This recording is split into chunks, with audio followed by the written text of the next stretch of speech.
been about 15,000 miles since I bought this 2014 Hyundai Elantra GT.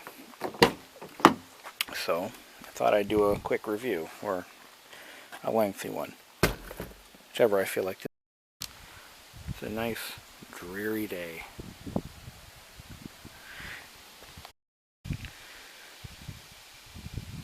This is my car. This is a 2014 Hyundai Elantra GT.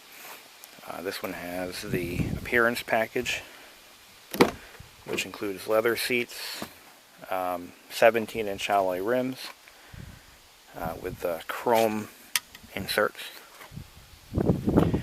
It also features a slightly sportier suspension, the remote keyless ignition, and of course we have the satellite radio and the Hyundai BlueLink telematics system.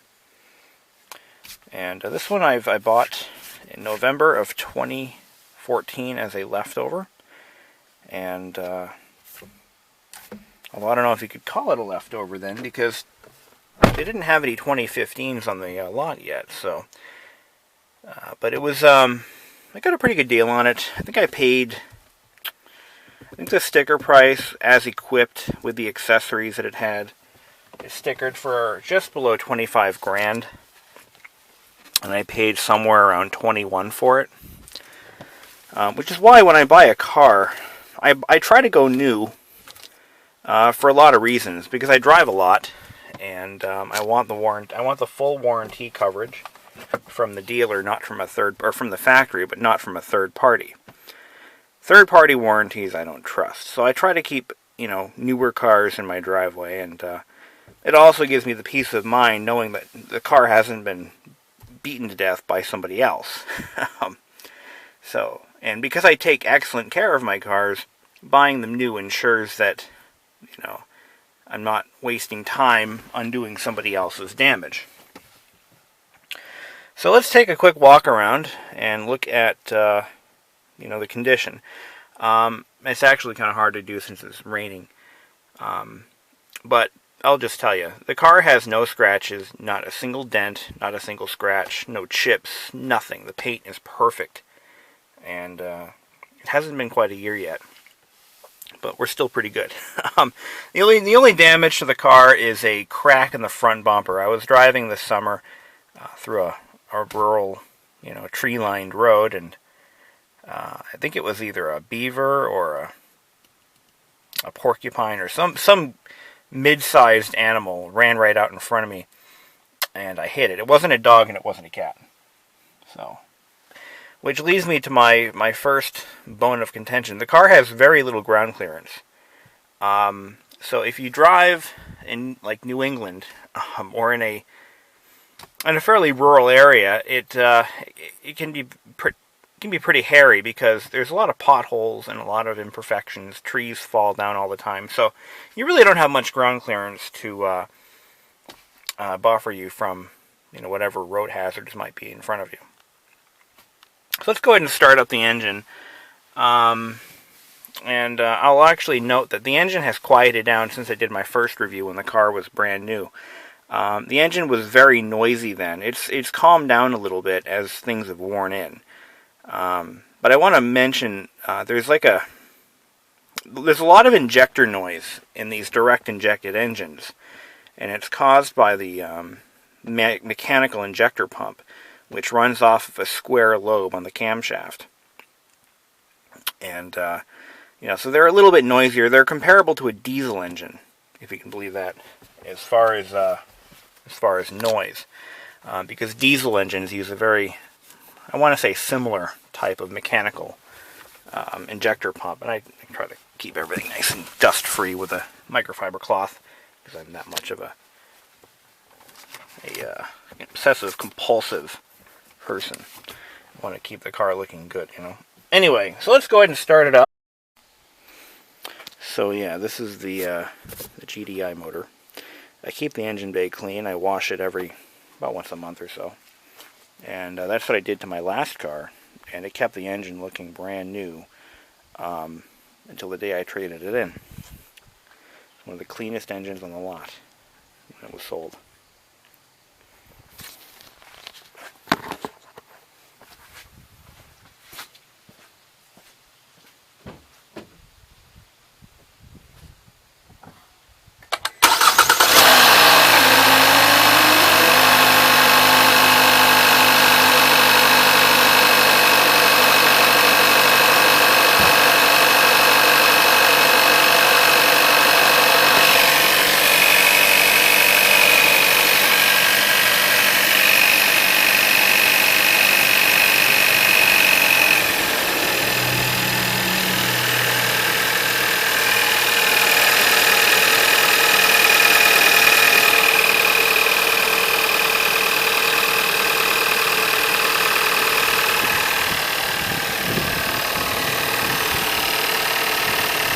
To keep the noise down, this top cover is lined with insulation.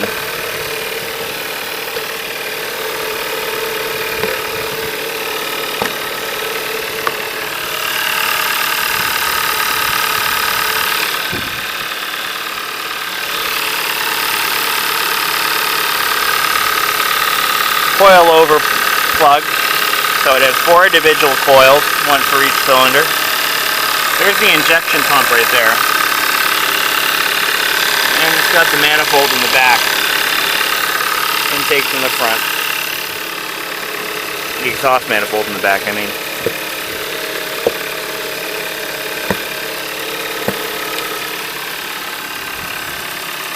The air filter is easy to get to. It's right here. Just undo 2 clips and this pops open. And the battery is of course also fairly easy to replace. It's right here. It even has built-in handles, so you can lift it right out of its bay.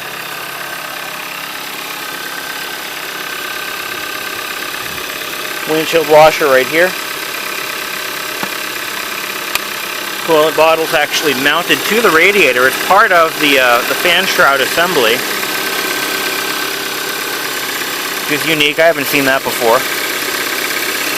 What I like about this car, though, is the headlights are easy to replace. You notice how most cars today, you have to remove either the inner fender liner or the front bumper to replace the simple headlight bulb. On this car, you just pop this cover off.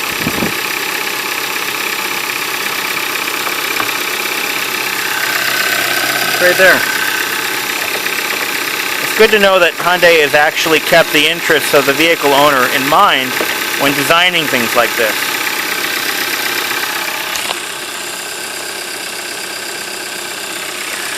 There's your projector headlamp bulb. The high beam bulb is right here, and that's accessed right from this cover. The directional lamp is right behind here. And the same for the other side. Boom, boom, boom. Couldn't be simpler. And of course, with the convenience of the appearance package, it has LED tail lamps, which will never need to be replaced under most conditions. But the directional bulbs are accessed from this cover and that cover, respectively. And the those are the reverse lamps. The directional bulbs, however, I believe you'll have to remove the tail lamp assembly, which is easily removed by these 2 screws. So it's still fairly easy to get to, but not as easy as removing a cover, unfortunately. And like the rear tail lamps, the brake light, third brake light, is LED as well.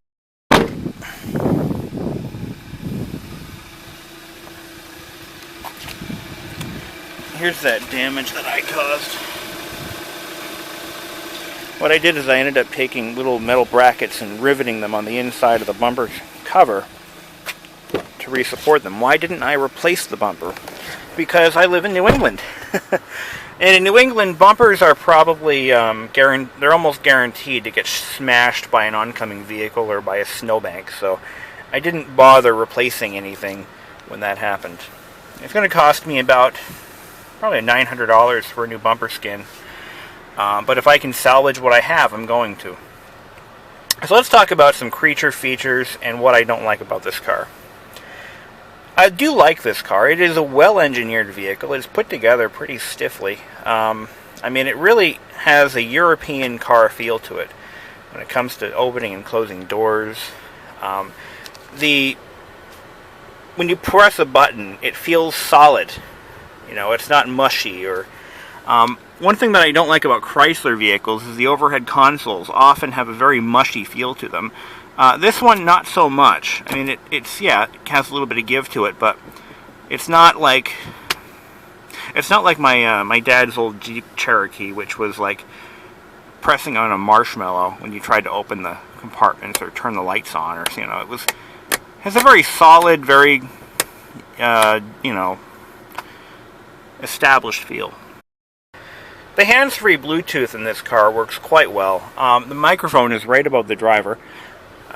So it actually sounds very good. I have never had a problem talking to anybody over the Bluetooth system in terms of having them either being able to understand me or even me sounding like I'm in a tunnel. Because the microphone is so close to my mouth, it's really not much different from talking to someone on a phone. What I don't like about this interior is really this. There really aren't any covered bins to put your stuff. So if you have any electronics or expensive items, you either have to leave them in open air or stuff them in the already crammed, center console bin. I don't like that.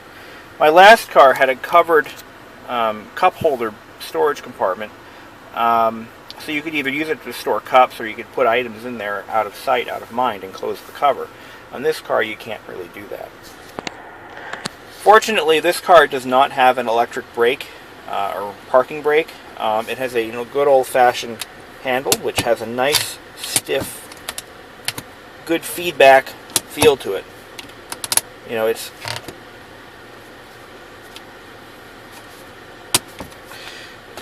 It's very stiff, very feels attached to the car like it should. I love the gear shift on this car. It has it's a faux leather boot around it, which is gives it a nice appearance. Of course, this car has when you put it in drive and switch it over, you can actually shift it manually, like a Tiptronic transmission. I don't use that feature, but it has come in handy on a few occasions. Driving this car is a pleasure on good roads. Again, I put 15,385 miles on it so far, and I can tell you this. On the highway, this car screams. The 6-speed automatic transmission shifts exactly when you want it to. And if it doesn't, you can do it yourself if you don't like where it's shifting at. The car grips to the road like nothing I've ever driven before. And I've owned about 15 cars before I've owned this one.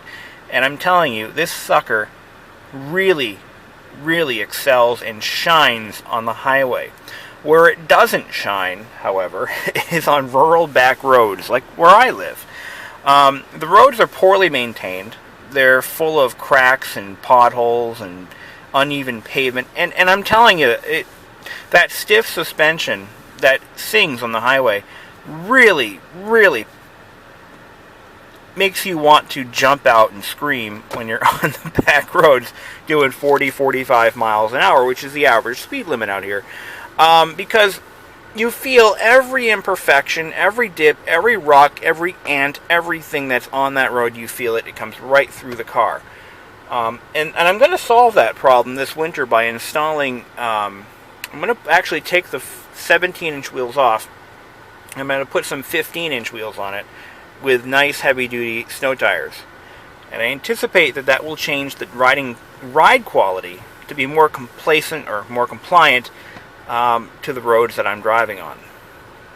But if you live in a nice area with nice roads and you have a great highway budget or road maintenance budget, this car, it's really very sporty feeling. Now, there's a lot of people who drive sports cars who drive this car and review it, and they say it sucks.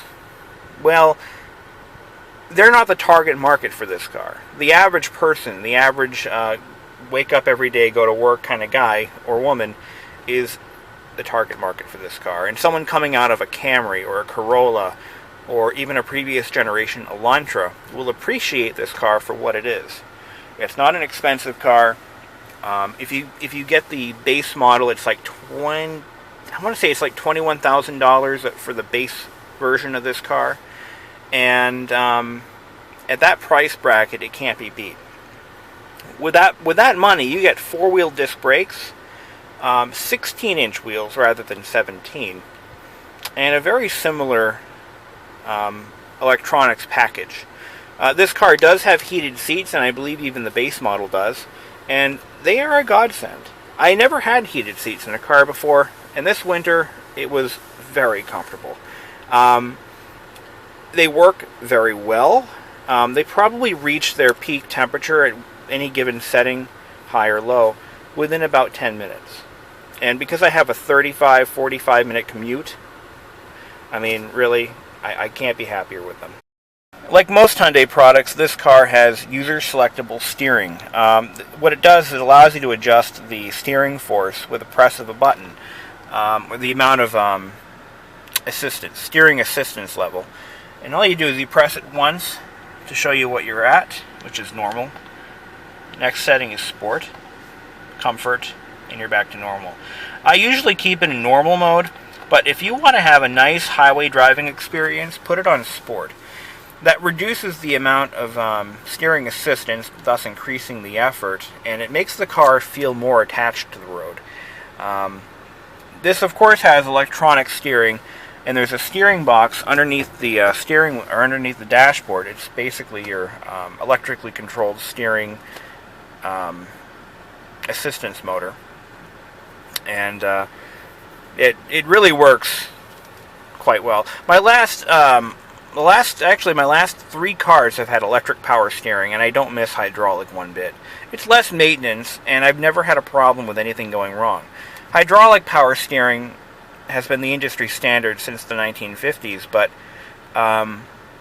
you always run the risk of having a line start leaking, or the steering rack begins to leak, or the pump fails, or the fluid doesn't get changed, and there's a lot more to go wrong in those systems, and they usually do fail eventually. The electric steering can fail, and if it does, it'll just not work. But fortunately, it's really mounted right under the dash and shouldn't take too long to replace, and there's an indicator on the dashboard which will alert you of any faults, and the car is still drivable. So, pretty much one of those features that you're going to have to get used to, because electric power steering is becoming the standard for most automakers. I know that Nissan does it, Honda does it, and a few others. I do interface my old iPod, or the so-called Romney pod, because it's autographed by Mitt Romney, with this stereo, and it works quite well, but I have had some issues. I've lost a few features somehow when I moved to this car from my old one. Now, previously I had a 2010 Elantra.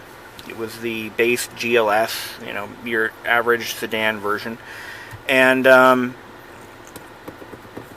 the issue I have with this car is I cannot, if I go into the iPod interface here, just turn the radio on. So, if I want to, let's say, if I put it on random. Now, this is a feature that I used all the time. So I select, let's go back. Yeah, songs, all songs. Okay.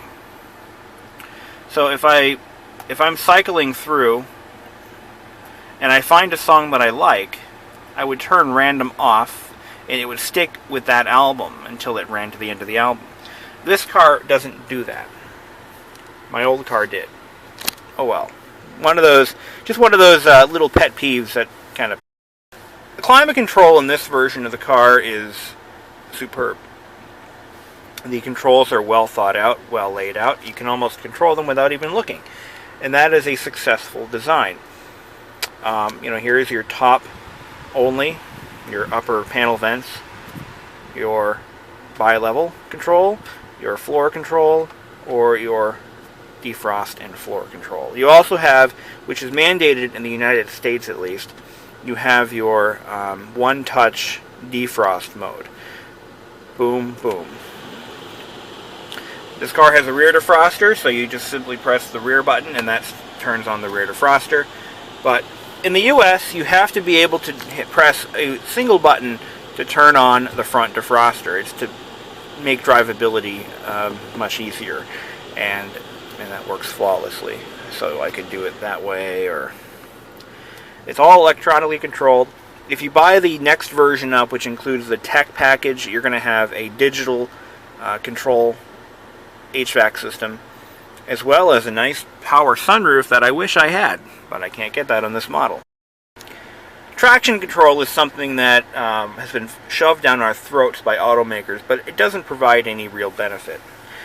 Traction control is, of course, standard on this model, and I think every other product that Hyundai makes. In fact, I think it's on every car now.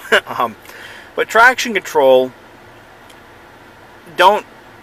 if you're looking at buying a car, don't use traction control as an excuse to not put snow tires on or to do anything differently, because all it really does uses the sensors on the ABS from the ABS module to determine if you have any wheel slip on acceleration.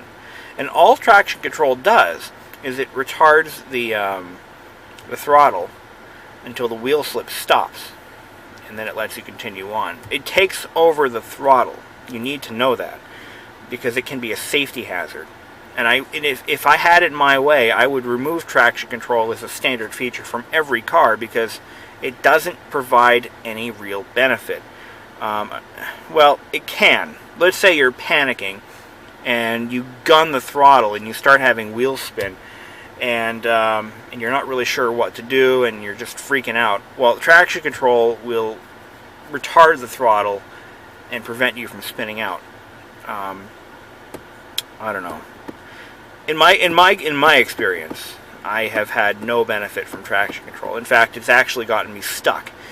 I had some major wheel spin trying to climb the driveway to get to my house, and traction control was preventing me from rocking out of that slight rut I was in. Even if you turn it off, it's not fully disabled. So you should know that. Traction control is just one of the most useless features, and it can be dangerous. In my case, it was. It almost caused an accident. Now, one other feature that's being, I won't say shoved down our throats, but people are asking for it because it's cool and all, and that's the keyless ignition system, which sucks. I don't really care for keyless ignition. Here's why. If I start my car, now let me rephrase that. Let's say I start the car and I get out of the car and I have the keys clipped to my belt. The car stays running no matter where I go.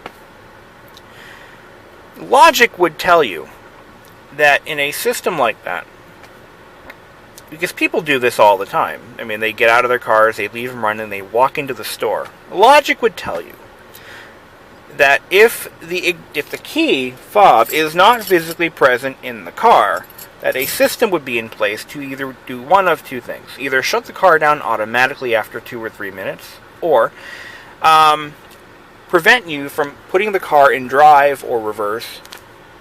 But there is no such thing.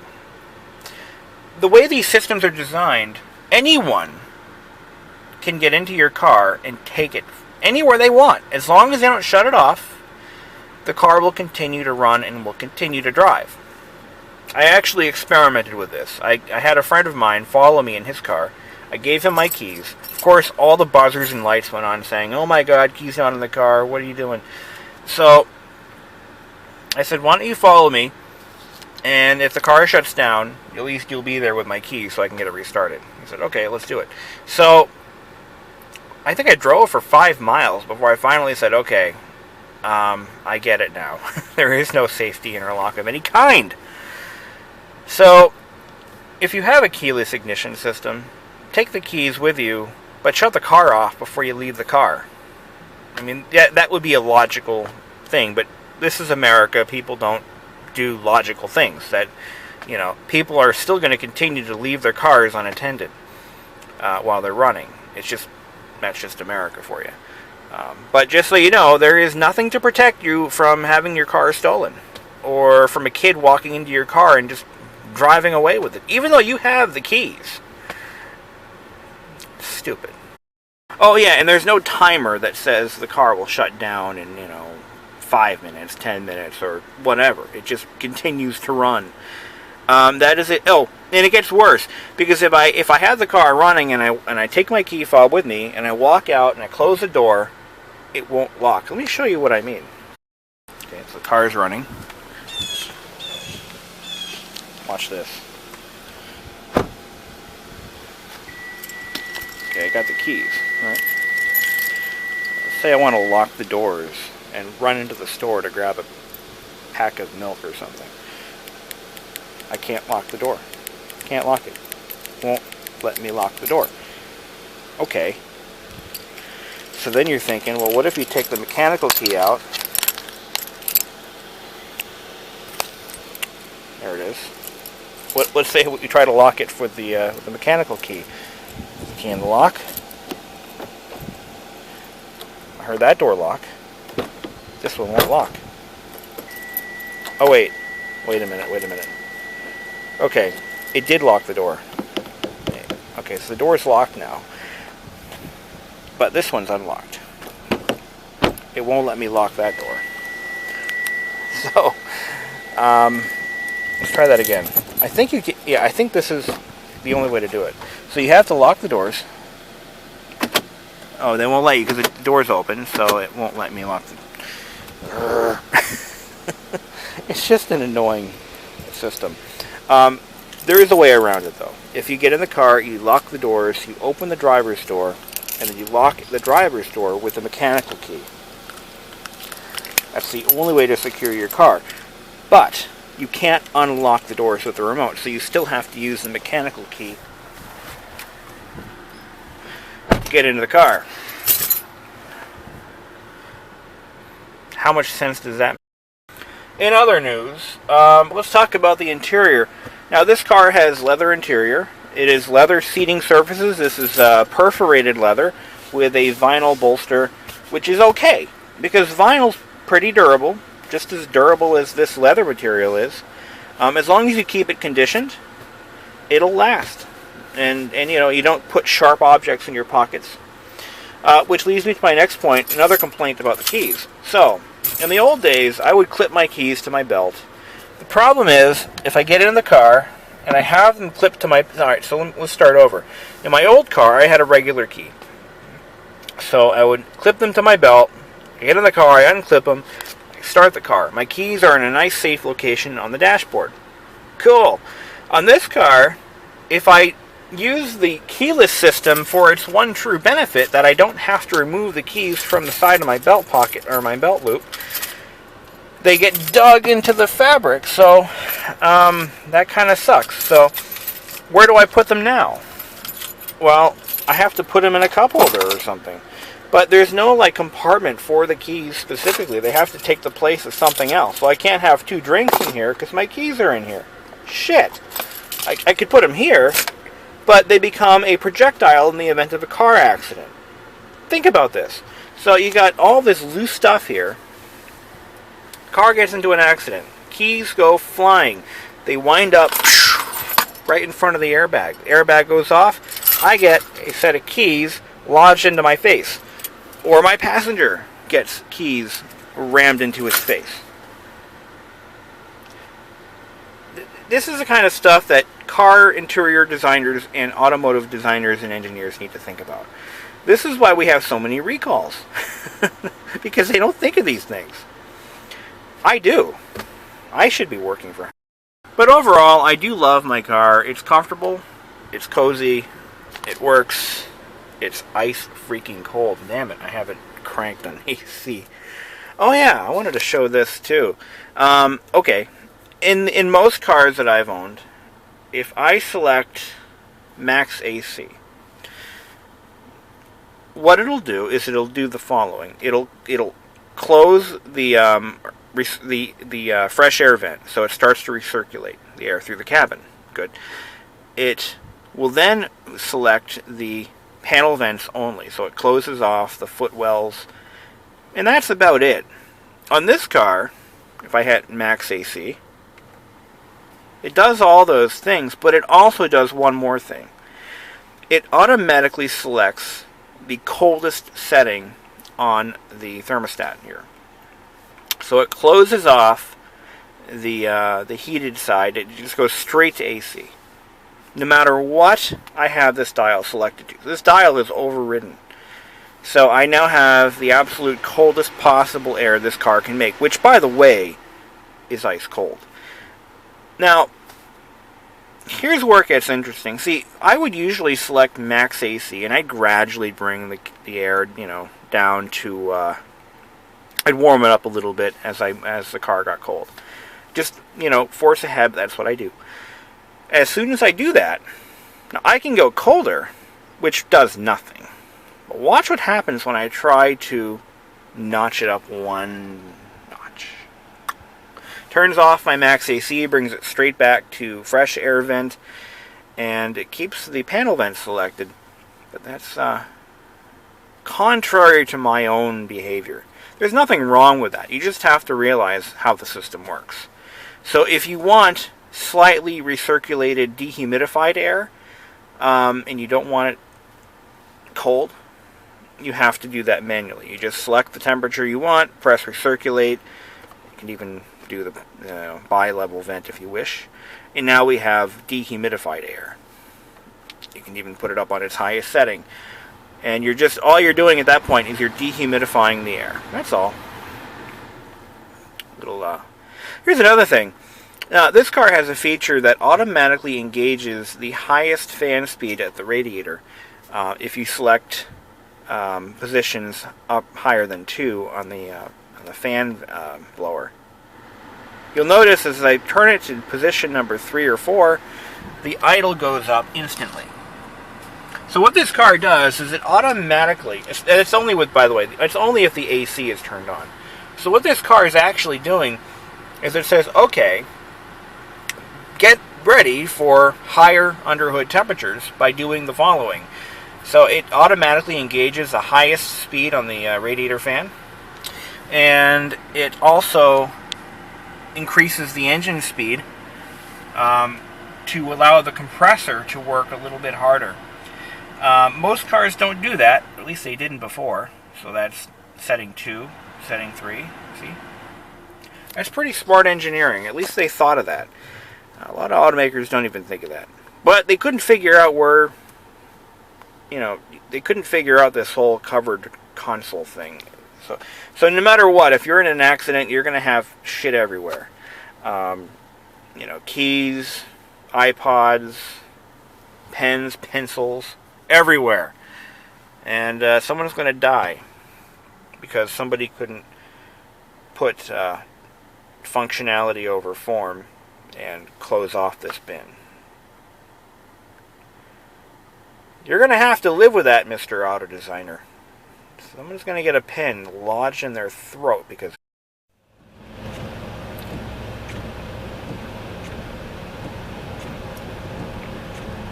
So now that we're driving the car, I can tell you that, it handles quite smoothly on good pavement. This road is freshly paved as of this summer. And it just really feels nice. The ride is fairly compliant. But once you start hitting those rough country roads, it can get pretty hairy.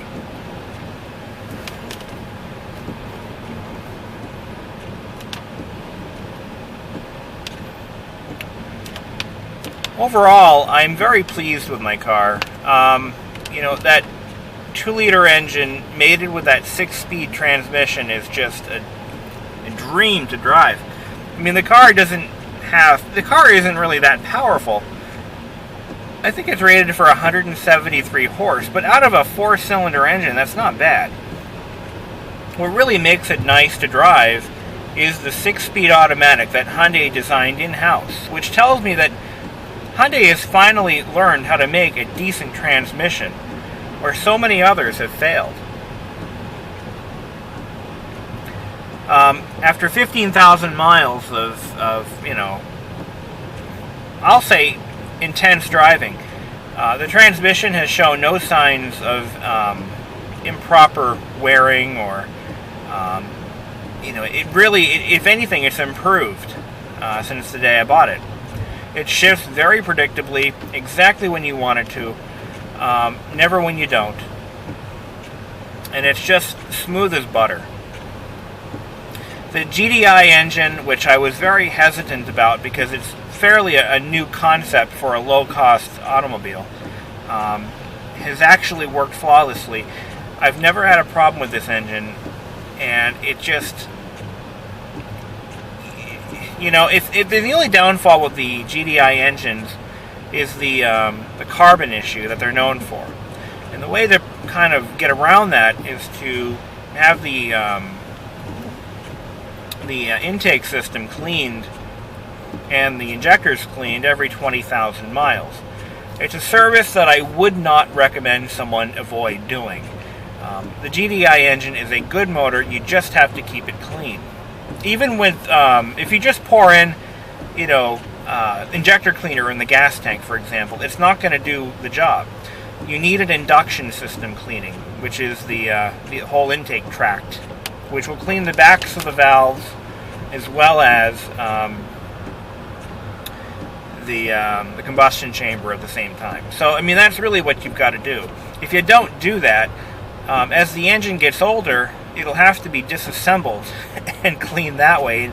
Nobody wants to pay for that. That's you're talking serious money to have, you know, an engine clean that has not been maintained. This is not a problem with port injected engines, just direct injected, because the fuel is not sprayed behind the valves, which on a regular engine keeps them clean. The fuel is sprayed directly into the combustion chamber. The exhaust gas recirculation system, the PCV system, positive crank ventilation system, takes oil vapor and combustion byproducts or blow-by and sends it right back into the intake tract, which causes the carbon issue. And it definitely is a problem on these engines as they age. But 20,000 miles, and I'm almost there at 5,000 miles away, I've got to bring this down to the dealer and have it cleaned. I'm going to have it done at the dealer for one reason only: warranty.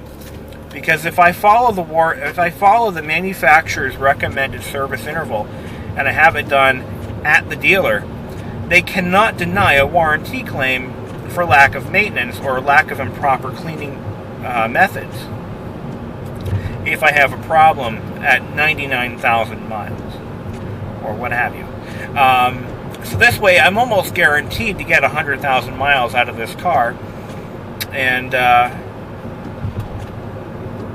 that point I'll probably end up trading it anyway. So you know, I don't know how long I'm going to keep this car for. I really don't. I'd like to pay it off and keep it for a little while, but the way I drive and the amount of driving I do, that may not be in my best interest. One thing you're going to notice if you buy this car, or any modern Hyundai with an automatic transmission, is that the transmissions are billed as service-free. However, the fine print is, after 30,000 miles, under extreme conditions, it is recommended that you bring it to the dealer and have it flushed. There is no dipstick on the transmission, so the owner cannot check the fluid condition or the level. This is a bit of a problem because a lot of people are going to just drive the cars without even thinking about the transmission fluid, and they'll never get it changed. They'll never get it checked, and it could shorten the life of the vehicle. At least the transmission, anyway. I'm a little more vigilant about that myself. I know my driving conditions are under severe operating conditions, according to the service guide. So my intention is at 30,000 miles to have the non-serviceable transmission flushed. Yes, the non-serviceable thing is a misnomer. They can be serviced, and they should be serviced. If you want the car's transmission to last the life of the vehicle, that's what you're going to have to do. So my plan is, obviously, to get mine serviced. But if you're the kind of person who drives for 100,000 miles and dumps the car, you know, you probably don't have to worry about it. Now, that is my plan, but I don't have... there's always a possibility that I may keep this car. So I always follow the maintenance requirements to the T. Just in case I change my mind and I decide to keep the car, I don't want to be stuck with something that was poorly maintained. Just my own personal things. So yeah, there's that.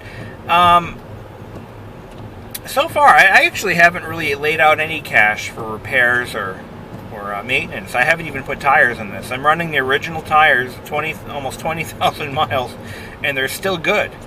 That's a good thing. Didn't expect that. But I am going to put snows, as I mentioned earlier, a set of 15-inch wheels. The 15-inch wheels are narrower than the 16s, and that'll give me better traction in deep snow, which is what I need. By putting snow tires on the 17-inch wheels, the wheels have a tendency to float over the snow rather than dig into it, and that's why I'm not doing that. Which is why the narrower rims are a better choice for people like me. Now right there is an example of a car company making all the wrong decisions at the wrong time. That was and the owner just walked up to the car, so I can't film it, but that was a Volkswagen Jetta with beige paint. Now basically what VW has done is they've managed to recreate the Toyota Camry by turning one of the most exciting and fun-to-drive cars that you could ever buy, the old Volkswagen Jetta. They've turned it into a Camry, and that's just awful. I mean, styling isn't too bad, but it's very bland.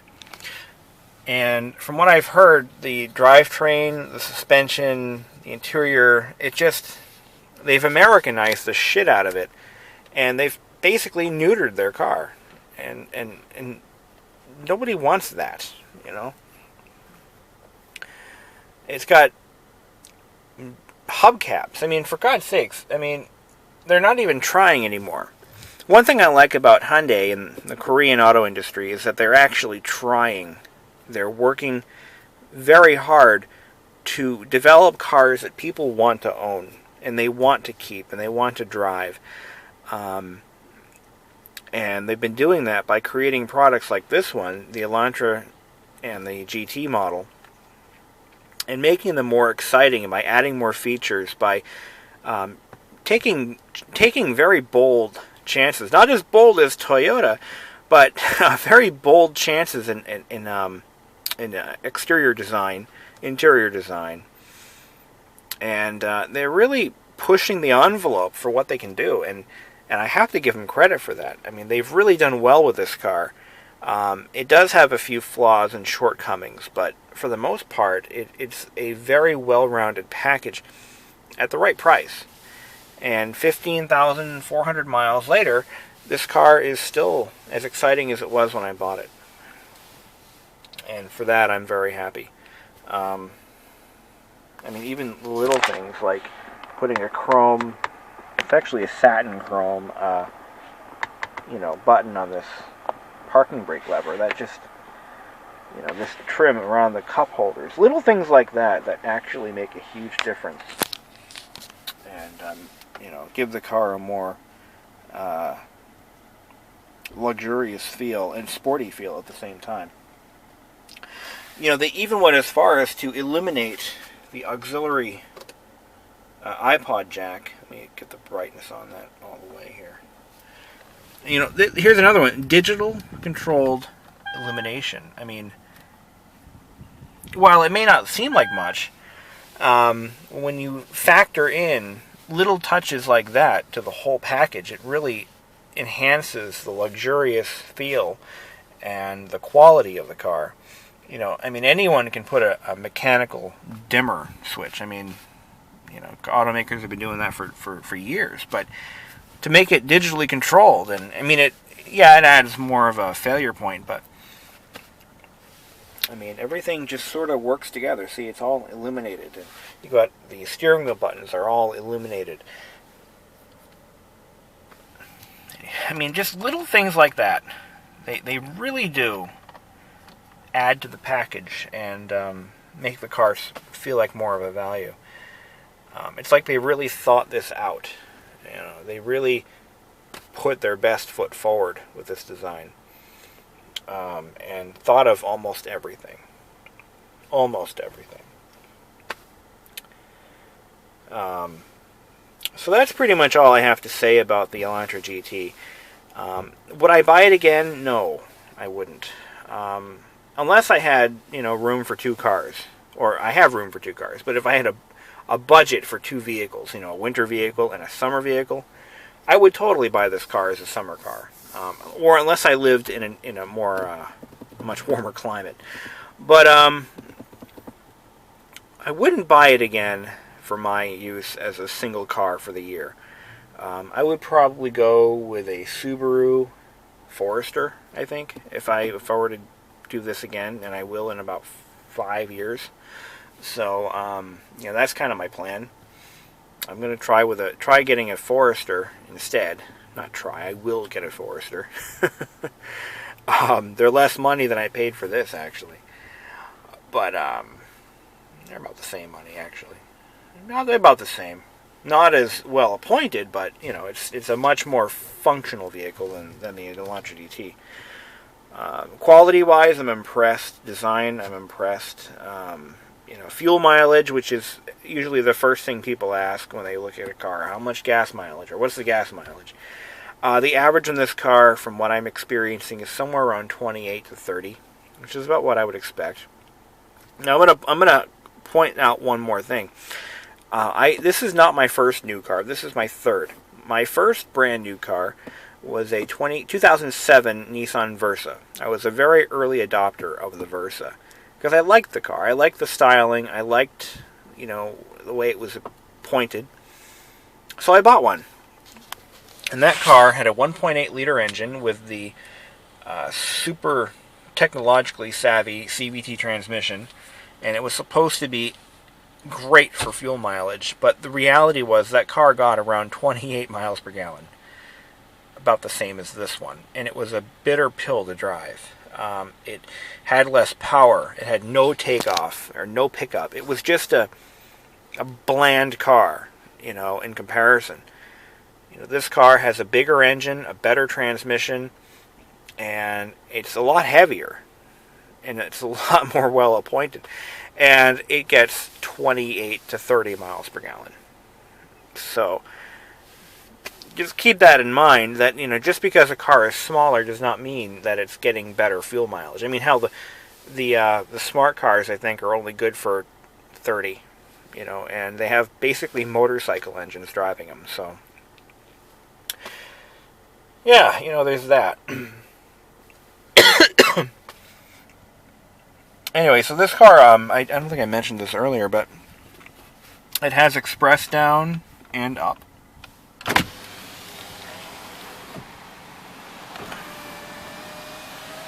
Which is a nice touch. If you've ever wondered about the safety of a system like this, take a plastic water bottle and stick it in the window and it's up, when it's on its way up. You'll notice that once it hits that plastic bottle, before it even crushes it, it reverses direction. I actually stuck my arm in this window on purpose just to see what it would do, and it actually did reverse direction on its own. So you don't have to worry about your child's fingers and hands and arms and stuff. Besides, they're not going to be sitting in the driver's seat anyway, hopefully.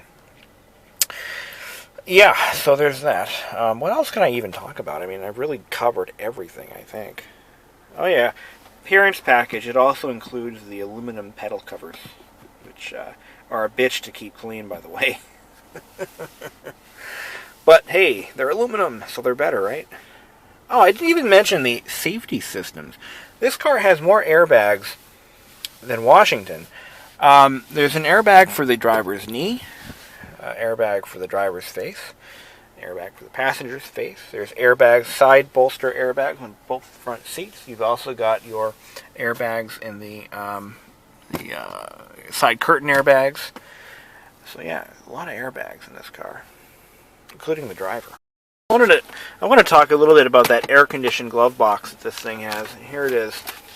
I don't know if I showed this on my last video, but there's the port, which has a when the glove box is closed, that port mates up with a hole or a coupling or whatever. And when you open this up, with the glove box closed, the air conditioner blows directly into it. Of course, if you have it on heat, you have a heated glove box. Keep that in mind. So, if I turn the AC off, it's hot air that comes out of here, I think. Let's see, open that up. Can't really feel it with the glove box open, but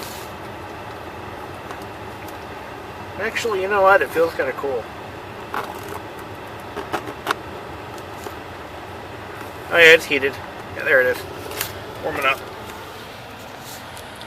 So yeah, it's air conditioned, but only when the air conditioner is on. So if it's winter and you want to keep your cabin warm and your glove box cool because you've got your chocolate in there, because everybody has chocolate when they drive, your chocolate's going to melt. Keep that in mind. Yeah. So there we go. Nice. Anyway, I gotta do my laundry, so let me go do that. So that's pretty much all I gotta talk about on this video. I was gonna do a driving thing with me holding the camera and stuff, but that's illegal. I don't want to do that. We have a hands-free law in this state. I can't hold the camera and drive at the same time without breaking the law. And interestingly enough, I'm one of the people who kind of pushed for that, or spread the word that it should be a law, for obvious reasons. So I don't want to be a hypocrite. So what I did is I had actually mounted the camera to my dashboard when I did do the driving scene with double-sided tape, and it seemed to hold up pretty well. So that way I don't have to hold the camera and I can just drive along.